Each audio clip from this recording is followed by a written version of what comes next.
Ô, André, como que a gente faz pra identificar que a gente tá passando por uma relação abusiva, por um abuso? Como que a gente faz pra saber, pô, isso aqui não tá certo não, velho? Porque às vezes acontece e a gente não sabe o que tá rolando. É engraçado porque realmente parece tão simples, né? Mas realmente não é. Porque acontece uma ausência de consciência. Uma relação abusiva, ela parte do princípio inicial de que exatamente o abusador, em geral, ele vai te convencer que o problema nunca é ele, é você. Então, até os abusos que ele cometeu contra você, a culpa foi sua. Porque é você que estimulou o pior dele. Ou é você que tem comportamentos repreensíveis. Então, a primeira coisa que ele te rouba é a ausência de consciência. Porque uma pessoa inconsciente, você faz com ela o que você quer. Então, a sua pergunta é muito boa, porque nos dá dicas de como entender se eu estou numa relação abusiva.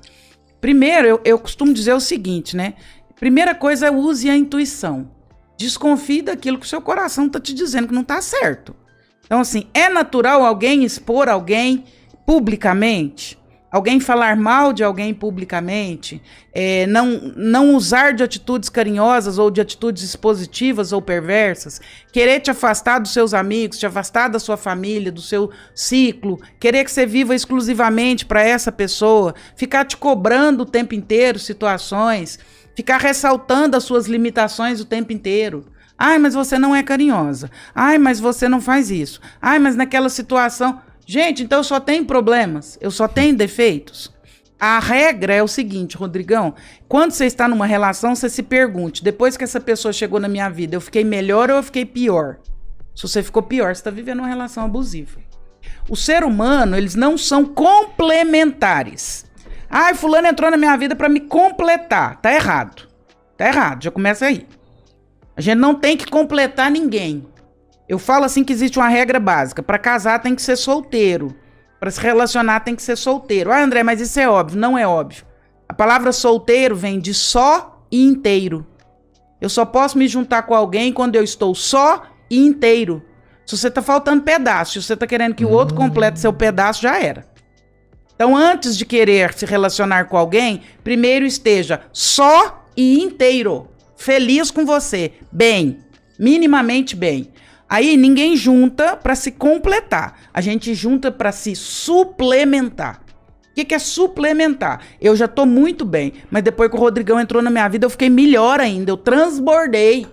Cara, você é engraçado demais. Nós sai, é massa. Nós tomamos cerveja, nós ri. Tava estressado, você me chamou pra ir ali ver um trem, um futebol, e foi gostoso. Nós rimos demais. Voltei muito melhor pra minha casa. Você me suplementa, você me faz transbordar. No momento em que eu sou menos com você, eu preciso ligar meu alerta. Tem pessoas que têm... Dentro de mim tem N versões. Tem uns 25 André aqui dentro. Você vai tirar... Não é fragmentar demais, hein? Todos nós temos versões. Existem pessoas que têm o poder de tirar a nossa pior versão. A pessoa que tem o poder de tirar a sua pior versão, ela precisa sair fora de sua vida. E claro que é igual entrevista. Tem gente que fala assim, nossa, mas você vai no podcast Três Irmãos, é sempre maravilhoso. Modéstia à parte, tô falando pra agradar vocês, porque a gente não precisa disso. Mas porque vocês são excelentes hosts. Então vocês proporcionam uma versão minha que é muito boa. Que eu vou falar, que eu vou contar, que eu vou falar teoria, que eu vou ficar à vontade. Pelo contrário, eu vou em outras situações que o podcast é muito ruim. Eu vou em algumas entrevistas e as entrevistas não são boas. Por quê? Porque a pessoa não soube tirar o melhor de mim. Relacionamento é da mesma forma. Existem pessoas que tiram a minha melhor versão. Tem uma versão dentro de mim, de André, que ela é fantástica. Ela vai transformar o mundo. Mas, em compensação, tem uma versão que muita gente não gostaria de ver. Tem gente que tem esse poder. Eu tenho claro na minha mente, não vou dar exemplo, porque é parente, mas eu tenho claro na minha mente uma pessoa que tira a minha pior versão. Uma versão que é grossa, que dá rala, e eu detesto essa versão. Inclusive, quando ela vem pra fora, eu fico chateada. Eu falo, pô, não tinha que ter dado aquela resposta atravessada. Por que eu fui grossa daquele jeito? Mas essa pessoa tem o dom. Atira o André aqui de dentro que nem eu gosto. E você acha que as pessoas às vezes são abusivas sem saber que estão sendo? Ou é proposital? Eu prefiro achar que elas não sabem, porque se for proposital é psicopatia. É porque você falou isso aí, é muito louco, assim, já vem na minha cabeça várias pessoas que vivem juntas e uma acaba machucando o outro. E aí, por uma questão de tipo, tá assim, deixa ficar, sempre foi assim. Acaba não querendo mudar aquilo na vida delas, mas elas estão todo dia um machucando o outro. Nossa, mas aí cabe a quem tá vivendo isso trazer outra consciência ou acabar com essa história. Mas às vezes são os dois. Não é isso, Gabriel? Às vezes os dois, Eu conheço dos dois jeitos, assim, sabe? Eu conheço do jeito que, tipo, é um lado só, mas a outra, por medo, né, de mudar. As pessoas têm medo de mudar também, né? Por medo de mudança. Até porque mudar é difícil, né? Ou às vezes sim, os dois, um machucando o outro. Sabe o que eu tava pensando? Tipo assim, era uma coisa que eu ia te perguntar, tipo assim, quando o povo começa a lavar a roupa suja na frente dos outros, misericórdia. Nossa senhora, velho, é foda. Lavar a roupa é ruim demais. Eu falo isso pro meu marido. Tem vezes que eu gosto de ver, assim, né? Não vou ver a massa pra caralho. Assistir ela. É engraçado. Eu falo assim, ela está pegando. Isso em psicanálise se chama recalque. Você fala pra pessoa errada e no lugar errado. Você fica chateado com a sua esposa por uma situação. Aí você não fala pra ela, não. Você recalca. Aí você chega lá na casa da sua sogra e você fala. Porque também lá em casa, né, tá tudo bagunçado. As roupas ficam jogadas pra todo lado, né, meu bem? Porque você fala até num tom de brincadeirinha. Não, gente, eu falo isso direto pro meu esposo. Se você ficou insatisfeito com alguma coisa comigo, fala pra mim na hora certa, no lugar certo. Não deixa pra falar na mesa de almoço lá da minha mãe no domingo, não. Mas isso é muito feio, isso é ridículo. A sogra não é um bom lugar, porque aí você fala assim, ela tá vendo, você não criou direito esse menino, ó. Já puxa a orelha dele e dá a mãe junto, quer dizer... Na verdade, é um lugar horroroso. O que é do individual, a gente trata no individual, a gente não trata no coletivo, não. Isso é muito feio. As suas questões com a sua esposa são as suas questões com a sua esposa e vice-versa. É muito feio você levar pra casa dos outros pra falar isso. Isso é covardia. Eu não sou corajoso o bastante pra tratar disso com você. Aí, de forma covarde, eu trato isso de forma pública. Isso é covardia, isso é falta de maturidade. Se eu tiver medo da mulher, ainda assim porque eu tenho medo mesmo. Aí é mais covardia. Eu tenho medo dela. Eu vou deixar pra falar perto da mãe dela. Aí que a mãe dela vir falar assim, sumida. não, Bianca, faz com o Robertinho, não. Aí a covardia sumida. Deixa que ela me ajudar, mas se eu for falar com ela, ela zanga comigo mais ainda. Você deixa a roupa no chão mesmo, mas porque eu não vejo, assim, é um hábito meu. Não sei se vocês estão um exemplo aleatório aí, mas... A esposa do Robertinho deve ser tão brava quanto a mãe dele foi. Freud explica. Não, ela é bem mais braba. Tadinho, eu tenho dó dos meus meninos, tadinho. No André fez uma leitura muito foda aqui, gente. Vocês não têm noção. Claro que é. A mulher do Robertinho acompanha. A Bianca é muito brava, velho. Ela é muito brava. Mas por quê? Porque o primeiro a referência de mulher pra ele foi a mãe dele. E aí ele plotou esse modelo e escolheu alguém muito parecido. Mas vai além disso. Porque ela realmente é muito brava.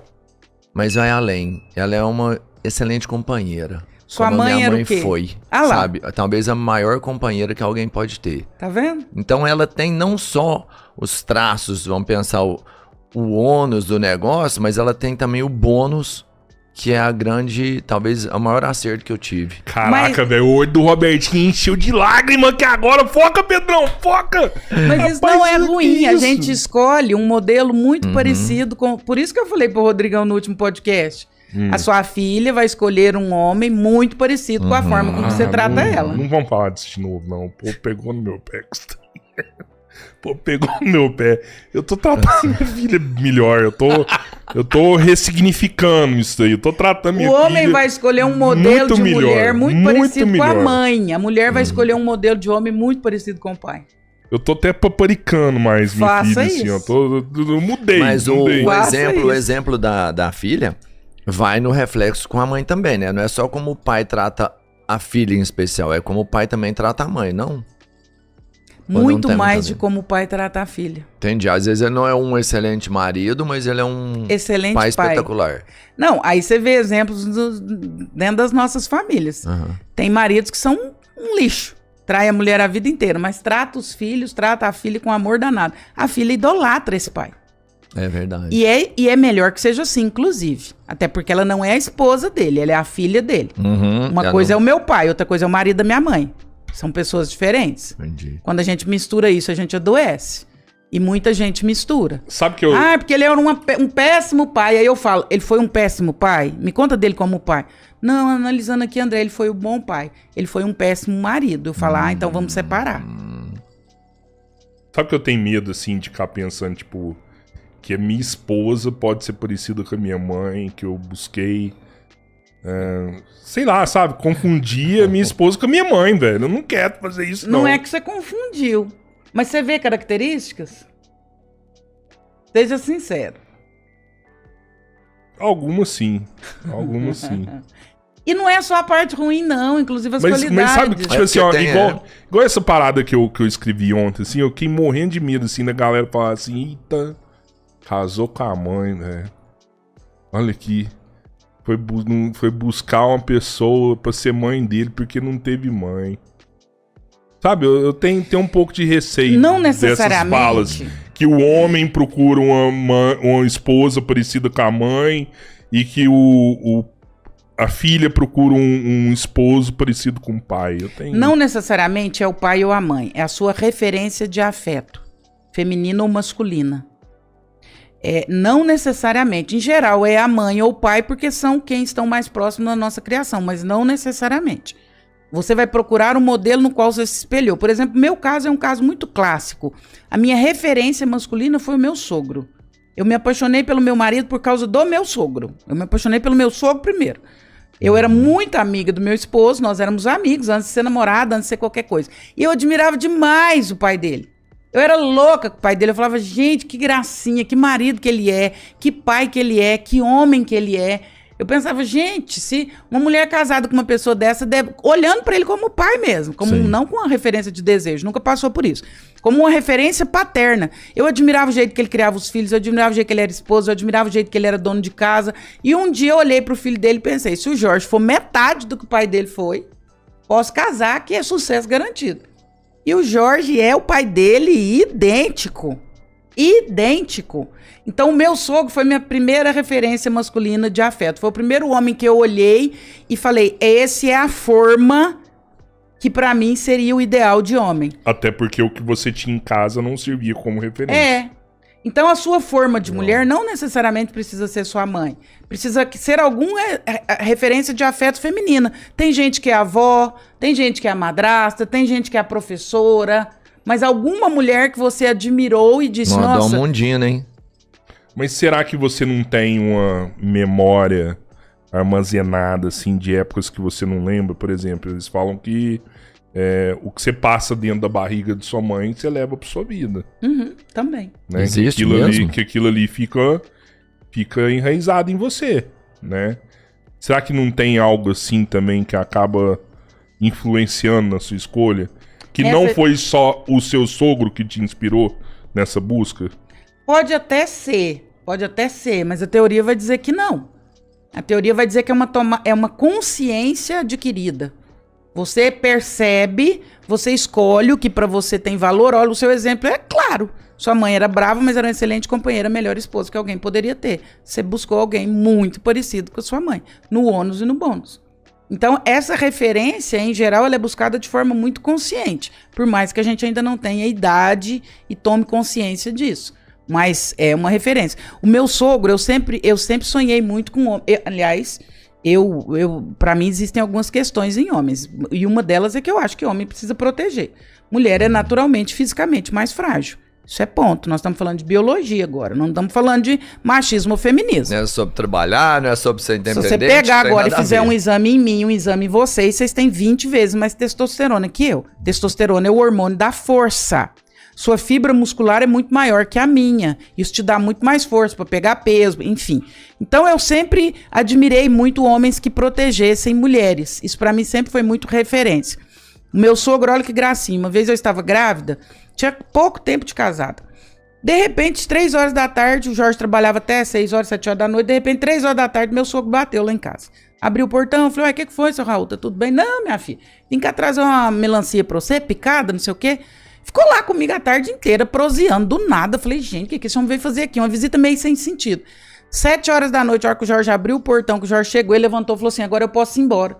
Falei, ué, mas por que o senhor vai embora? Agora que ele chegou, o senhor não vai ficar com o filho do senhor? Ele falou, na verdade, minha filha, Eu não vim aqui pra encontrar ele, nem pra passar a tarde conversando com você, não. É porque eu ouvi a Defesa Civil falar que ia ter uma chuva muito forte em Uberlândia. E como eu sei que você tem medo de chuva e você tá grávida, eu pensei, eu vou pra lá mais cedo e vou passar o dia com ela.